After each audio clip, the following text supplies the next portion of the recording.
morning. Ito po yung mga binibili namin. Pero hindi na ako bibili syempre dahil meron na ako. Kung meron kayo niyan, itabi nyo lang kasi meron mga coin collectors na naghahanap niyan. At saka etong 2005 na 25 natin. Kasi nagbubuo kami ng mga series niyan. So pag kulang, hinahanap namin yan. Ang kulang ko na lang dito sa 25 centavos na to ay year 2006.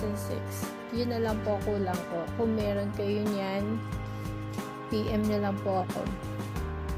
Tapos, kung may mga error coin kayo, yun ang may mga presyo na nabibili. Mahal po ang presyo niyan. So, ganyan. Hindi ko lang alam kung magkano ang value nito. Itong Liberty na to. $1/4. So, ayan, naghahanap ako ng mga coins. Ito yung mga USPI kung tawagin. US Philippine coin na silver tong mga silver coins to po mga to. 1904, 1908, 1909, ito mga mga 3 plus na to. Ito common but ito to medyo pricey to, binili ko to mga 5.5. Yan dati. Ito naman ang bili ko usually 1K ganyan. Itong 1907 nabili ko ng 800 to 1,000 yan. Tapos ito, ayan, 300 pesos. Ano ba to? Yung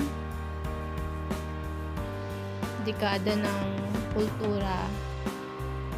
Tapos ito naman, 1903 na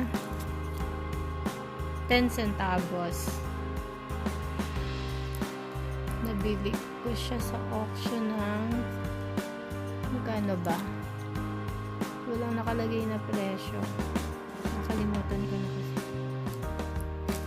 Pero pag ganyan, may presyo po yan. Pag ganyan ng year. So, ayan. Ayan. Meron ako dito nakita na 960 AD pa siya. Year of the Lord ang ibig sabihin na AD. Anno Domini. Imperial China. Bronze coin siya. From Song Dynasty. Ayan. History yan. Ito, nakabili din ako ng 25 centavos. Anong year siya? 1974. Ito pa, 5 centavos.